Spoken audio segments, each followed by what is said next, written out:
night, protesters began tearing down the metal barriers lined along the outside of the building where Yiannopolos was scheduled to speak. A few people rushed towards the front of the building, one of them armed with a baseball bat, and then 10 minutes later, protesters began throwing firecrackers at the building. Okay, so obviously one of the biggest stories going on this week is the Berkeley riots. Right. Up in that California university. If I'd like to not have to comment on a riot every single week. Get used to it, buddy. It's going to happen. So let me go over a little bit of the facts of what actually took place. So it actually went down on Wednesday, February 1st. The whole reason it happened is because Milo Yiannopolos was speaking at the college. Ended up causing $100,000 worth of damage. At least 6 people were injured. Then they went ahead and moved into, there's about 1,500 protesters there that ended up moving from the campus once they were dispersed into the actual city of Berkeley. No one was arrested. Milo had planned to speak about cultural appropriation. That doesn't even make sense. That doesn't make sense to me either. No one was arrested? Right. I have a lot of video footage of them doing shit. You can't figure who that is. Let's see. Donald Trump tweeted, toying with the idea of defunding the college. And adding irony to it is that Berkeley is renowned for starting the free speech movement back in 1964. Yeah. So riots are getting a little old. Yeah. It seems like this seems to continually happen every single time. Yeah. The thing is, okay, here, we'll go with issue number one. One of my big issues here is that no one was arrested. I get that protesting is First Amendment, and I am I'm good with protesting. I wish funny they're using the First Amendment to protest the First Amendment. Right. So I wasn't. I don't know. I don't have a problem with protesting. I wish it wasn't so common. Right. And I will. Well, you hear that all the time. It's the peaceful protesters. There was a bunch of peaceful protesters. Mm-hmm. But then I think that... Well, yeah, what was it? The mayor said it was 150 people. Just 150 bad apples. 1% of the people there were just destroying everything. Well, and I'm sure that's probably... It's the 1% ruining everything again. I'm sure that it's probably true that there was really just maybe... Yeah, 150 seems like a pretty big number. There was a lot more people there than there were D-bags there. Yeah, but here's the problem: they're letting it happen. No one is stopping, and nobody's accountable at all for their actions. Here's the thing: you can disagree with Milo Yiannopolos and not destroy your school. You can disagree with that guy. My problem is that whenever I'm watching videos of Trump supporters being attacked, there's a couple of people afterwards that are on the liberal protesters that are just sorry, we really wish that didn't happen. But you're not really stopping it. Right. You're watching these people do this stuff. Well, there are a lot of people. And it was the same. There are people that I commonly see discuss, talk, shout political opinions on social media sites. And one person in particular is extremely liberal, even to over me, the top. Annoyingly liberal. Yeah. Doesn't really actually think about more than talking points. And hasn't learned their lesson from the election that we lost. But the thing is that those people who are constantly shouting about the DAPL, the Dakota Access Pipeline, and all these atrocities that America brings upon its own. Say nothing when there's a group of liberals beating with sticks. Yeah, I saw that unconscious and pepper spraying Trump supporters. Well, I've been seeing this for a while. So I saw the one a few weeks back at a different Milo. During the inauguration, I think a Trump supporter had her hair caught on fire. Mm-hmm. Someone lit it up. You can see the hand, and I can even see who it is in the video. But again, they're all apologizing, oh, we're not for that. It's well, everyone seems to be doing it. But there are a lot of people, too, that are just silent on it. Yeah. And I saw a bunch of students from the college in the footage that were running around just oh, cool, they'll take pictures and whatnot. I think that you're cool with it. I think that if you're going to, especially if you feel so strongly that the other side is just a bunch of crazy Nazis, and then you go out and beat people in the street, hold your side accountable. Yeah. Well, that's the problem I have. I don't see anyone denouncing the riots on the left. A big one I bring up is NPR. I will. I don't. Yeah, you will. And that's good. But NPR to me is just beyond irritating because I'll give you an example. Whenever the inauguration was going on, every single thing that had to do with the president and just the inauguration itself, majority angry face reaction, everyone's all mad. Yeah. Everything talking about, because there was riots during the inauguration as well that they don't talk about as much. Yeah, I saw a bunch of videos of people, like I said, getting their hair caught on fire. Yeah, getting I the will shit beat say, out of them. well, I do have And all of those got very majority likes off of NPR's Enlightened. Well, and what I was gonna say too, with as far as likes go, like I have this love-hate relationship with social media, right? Because it's a good source of information. People do speak their mind. It can be a good source. It can also be a really bad source. But the thing is, when the media doesn't cover things like what's going on at Standing Rock or like what's happening, because you're right, there were. And why is it that in every single protest a Starbucks lays victim? Like, you would think, we're so mad at you, right? You would think that of all places, Starbucks would probably survive the fires. But I'm hopped up on Mountain Dew. I hate you, Starbucks. Take you out. But I do remember those videos. And that's the one good thing that social media has brought us, that there are people with cell phones in real life that are putting stuff up, and so you do have access to that. But yeah, there is a huge problem with that. I wouldn't have a few years back because I was just watching MSNBC and then CNN, and before the technological revolution and everyone's got a camcorder in their pocket, that's what I was eating. I was eating it day and night, and you wouldn't have seen any of this. Yeah, and that's irritating to me as a conservative, because if it's the other way around, you're blasted with it. Right. And it needs to be fair. It needs to be balanced, because both sides are doing this shit. Right. That is terrible. And as far as both sides doing this shit, we'll comment on Milo Yiannopolos. Well, that's the reason why this all even happened. This guy, like, I know now that this has happened. Most people know who he is now. Up until a couple I think they've heard of him. I think they got a lot of misinformation as well, and that's coming from the main media as well. I think looking at you, CNN, looking at you, Berkeley mayor. I think a little bit. They literally called him a white nationalist, and everything that I have seen does not lead me to believe that he is a white nationalist. I understand, though, why somebody would see him as a white nationalist. I understand why somebody who's wrong would see him as a white nationalist. I don't think that gives you any special authority to be wrong. I think somebody who's not like you and me, who's not a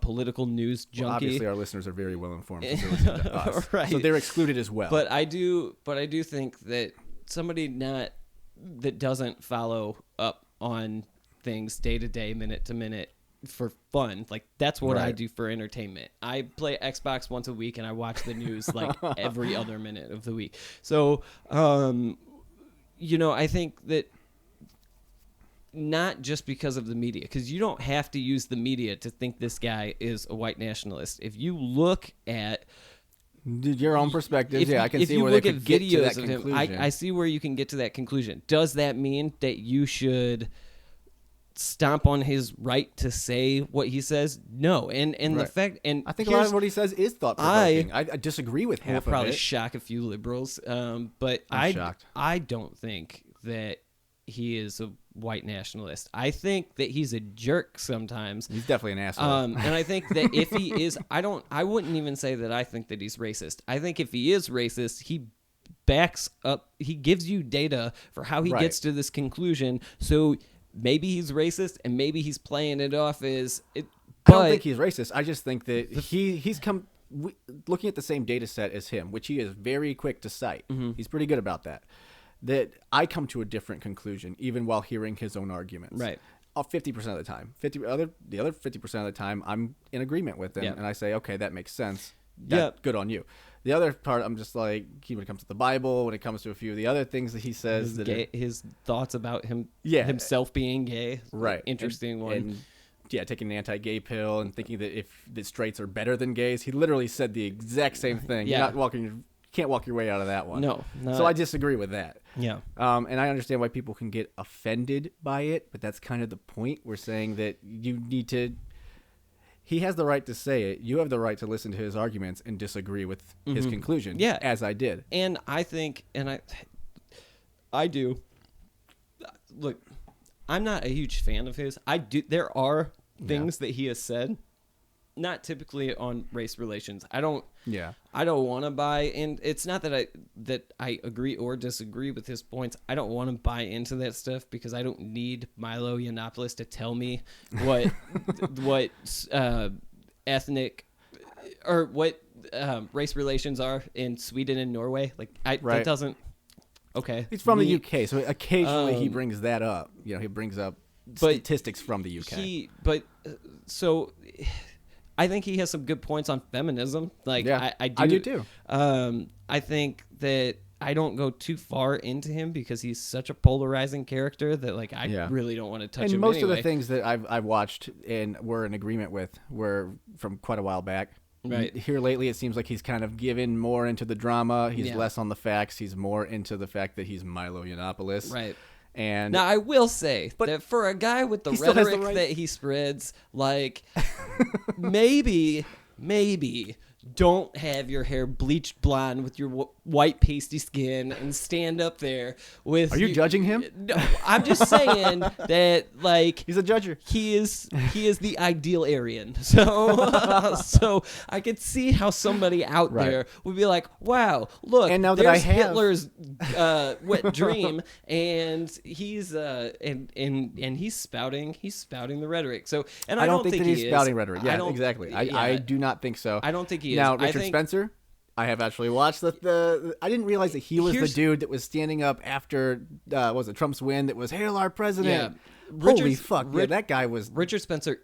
I would say, and the listener can go. I'm not upset he's punched in the face. I'm saying that. I'm not upset that he's punched in the face. No, not at all. I would call him a white nationalist. Yeah, I was at first because I didn't know who he was, and my gut reaction is don't ever punch anyone in the face just for saying their views until I listened to his views. And then I was like, well, liberals have kind of done themselves an injustice or a disservice because too often, at least in the last couple of years, people have been labeled racists and bigots and fascists. And so when you That's a good point, man. Yeah. When you see a news article floating around there on the web, or you see it come up on TV and you hear white nationalists gets punched I just in the believe face, it immediately. And so does 50% of the population, because they've heard it all before and they've been called it all before, and it's not a winning strategy. And the problem is it took me 2 months before I even did research on the guy to see if it was true or false. I just assumed he wasn't from the get-go because it's been overused. Yeah. And I think that obviously we've gone on at length to each other about how that played its role into the 2016 elections.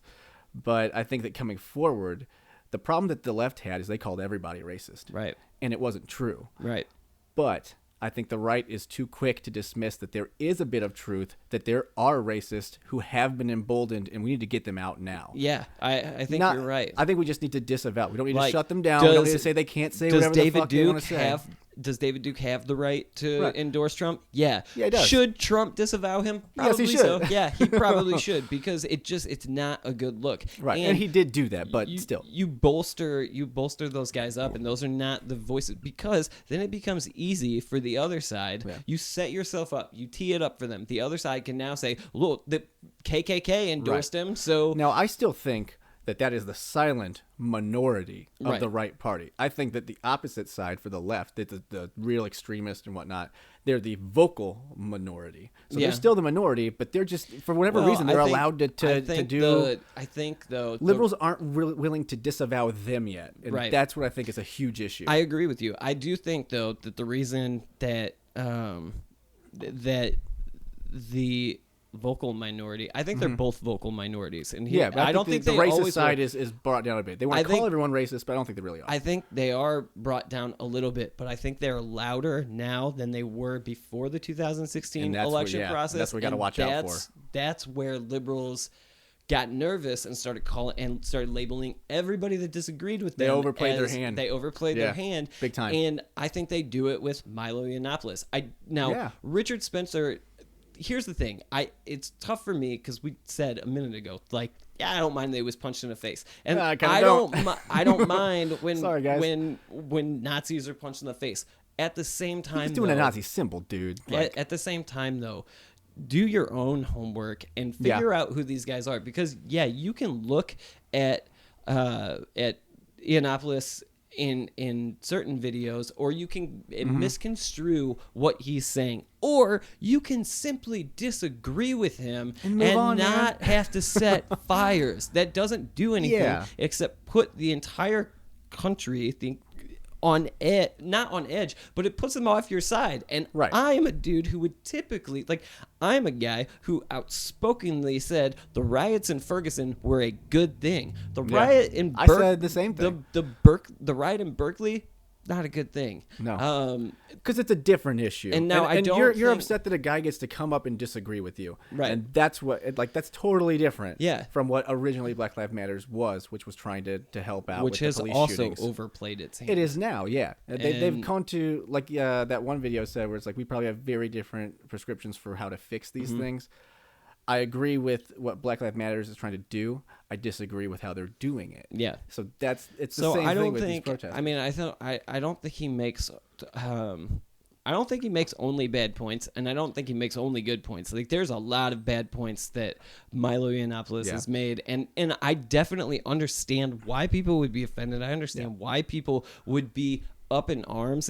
And now with both sides playing it too, like I got on a tangent a while ago, but I said I do think too, and I know that he's doing a tour, but because of who he is, like, look, he's the more articulate, way better looking Michael Moore, right? Like, he is a guy who wants to stir up controversy. Well, whether he's right or wrong, I think he makes a good argument. But and so he's very, with his 160 college tour, you're starting fires at every one. Like, now, that's the point? Is that right? No, but both sides are playing into each other's hands, and so if both sides of the extremities, the Milo Yiannopolos is who he is extreme. Like, he's measured and he's articulate, but he has very.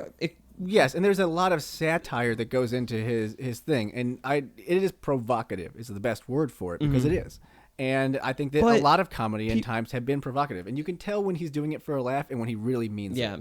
And but he also overplayed. Like, I think sometimes that, like, it's that shock value. He is a shock celebrity, value, so but he's gonna say that. He kind of uses it as an upper hand when he'll talk about himself being gay as an example. I thought he hated himself. I don't know what. I thought he hated himself. That's what I got. But he uses it to his advantage. So he'll say in one statement, "I would take a pill to not be gay if I could," and in the next statement, when he's making an argument against Muslims, he would say, "Well, you guys hate me anyway because I'm gay." Well, you can't use it both ways, dude. You can't hate it on one hand and then be like, "Well, poor me." Right. So here's my exact point. So 1,500 people showed up to protest him instead of listening to his ideas. Not one of them could form a decent argument to counter what he's saying. He can't say his bit, and someone else can't. You have to resort to Joe Rogan to be the only man that can best this guy in an intellectual debate. You need, like, Democrats and liberals need to do better. They need to have their facts set. They need to come into the argument prepared and win. If you win, then you'll bring people to your side. You know what stops people like Milo Yiannopolos? Yiannopolos. Wow, that was a struggle.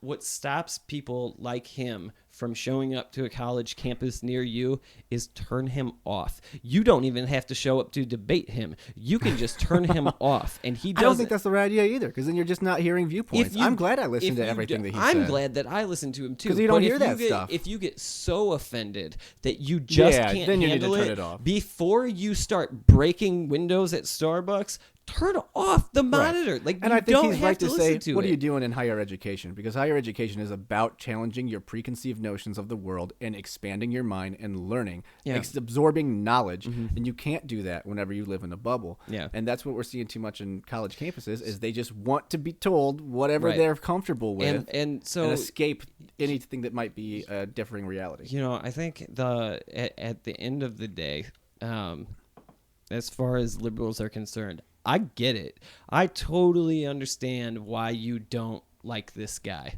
I get it. I still think he has the right to speak. I still think he has the right to speak, and I still think that, you know, use a conservative principle here. Like, let the market dictate itself. If you are so offended and you don't like him so much, then stop buying into his stuff. His book's #1 on Amazon right now. Because Someone's guess buying what? it. Yeah, because guess what? If he's not the #1 news story this week, his book's not Oh, number no, one not on at all. Amazon. And that's why he's provocative, because it sells, and he's made a name for himself. I wish he was back to the substance that I saw in the earlier videos. But luckily there's an archive, so people can go back. He's always been a jerk. He's a bigger jerk now. He's a jerk, yeah. I mean, that's just he's the a truth. jerk in a different way now, though. He's very much. I would argue that like Jon Stewart and Stephen Colbert and all them are jerks as well in a different way. Like that's how they made their careers, was just to make fun of the other side, and that's what he's doing. It's very comparable. Like I think. It's satire. I think his is definitely Jon Stewart's media and internet media satire. Is a little bit smarter because it's syndicated satire. It's on a network and it's kind of regulated. He just throws it out on social media. But I think you cannot like this guy, but if liberals want to actually do better, and if the liberals want to stop losing elections, which I get it, like, and I have the same argument, like we lost one, and like that's fine, I get it, but don't hurt your own cause by acting irrationally. So what do you think about the cops though? No arrests. Do you think that the college campus did enough to? I mean, they knew this was gonna happen. Yeah. And they were quick. They got him out of there and as quickly as could be. But then what he was reporting and what a couple other people said that they seemed to see was that the campus police basically had the attitude of just let it happen. Just let the little kids have a temper tantrum and see what happens. And obviously $100,000 is a pretty expensive temper tantrum. That was his argument. His argument was they didn't want me zero there, arrests. So they just let. I can't grab the guys who are like dancing around the bonfire they just made. Yeah, no, that's right. I mean, I can't get on with it, man. Like I just can't. I didn't see a lot of cops even there. Not in the footage, because they said they were all standing back. They came with the impression of just let it burn itself out. So how many? That's $100,000 worth of taxpayers' money. How many cops were there? No, okay. I haven't seen. I know the CNN said that the cops were keeping a perimeter, and that eventually they came in with. Because I saw like 6. And so, like, not enough. And if that's the case, then like, did we learn this with the pipeline? Staff your shit, goddamn. Like, if that's the case, like, I get why 6 guys aren't making arrests, because there's like it's like, no, I'm not gonna die, dude. I'm not gonna die to get. Thanks, Commissioner. Like, we need more than a handful of guys. But it doesn't make sense to me how that was allowed to take place. And look, I get it. I'm all for freedom of speech on both sides. You want to protest the shit out of everything. When you start burning stuff down, like, don't expect to not be arrested for that. And that's an issue I have too with CNN and the rest of them calling it a protest and not a riot, because it was a riot. And I understand that you're damning 99% of the people that were there. But at the same time, when it turns into a riot, it's a riot. And that's what it was. Yeah. You could say that there was a protest and then inside of it was a riot, but it doesn't make sense. I agree. I think the whole thing was bad. It was bad for real. Like, the only thing the protest did was help Milo Yiannopolos further his message. So much more rich. If that's what liberals were trying to do that day, was help Milo's sales, then that's what you should pat yourself on the back for. He even calls himself out. He's like, I wrote an article on how to beat me. He's like, you guys don't do it. Every time you do this, that's I get another richer. reason people don't like him. Right. So, like I said, get it. As soon as someone can sit down and beat him as badly as Joe Rogan did, kudos to Joe Rogan, because that was difficult to watch. Yeah. Later on in the program, they ended up having a okay conversation. I didn't agree with anything Milo was saying. No. But I still understood he was trying to come from someplace. Right. What he thought was a data set. I didn't agree with it. But, yeah, bottom line, when it comes to the protest, I disagree with how they handled it. Absolutely. Every single form of authority. Yep. I disagree with how they reported on it with CNN and the mayor coming out and calling him a white nationalist speaker, which was fucked. They rushed to it so fast, and it shows their prejudice. It shows that you're not getting the type of reporting that you really deserve, and you need to have a diverse source net so that you can I think it shows two things. I think in certain circumstances where it is on purpose, it shows prejudice. I think there's another thing to be said, though, about just the fact that journalists aren't as good as they once were. So every network is rushing for ratings. They need There's so many journalists now with online web and everything. There's just a huge pool of them. They need a story. They need their this story to be on their network before every other network, right? So you jump. they'll You clickbait. grab the Sandy Hook story, and there's 2 shooters, and they're using all kinds of weapons. Yeah. And Adam Lanza's brother is under arrest, and like nobody, and he doesn't have a brother, and like Who's this guy? What is happening? What do Who we is do? this?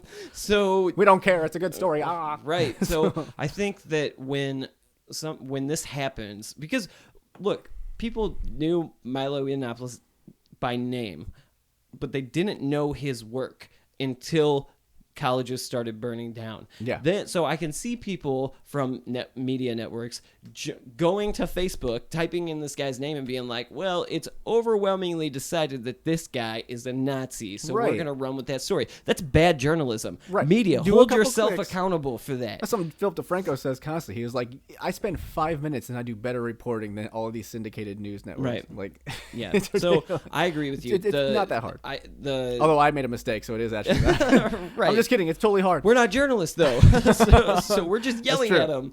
true. So I agree with you. I think Yeah. the I think we're gonna agree police on this one. should have handled it better. I think He has the right to speak. The protesters should have handled it better. And I Right. think if you don't like this guy this much, like all you Form did a was, better opinion, form Yeah. a better, more Yeah, articulate beat him. argument, and challenge him. Yeah. Because that's how you're going to get people to your side. Yep. So I think we can shake hands on that one.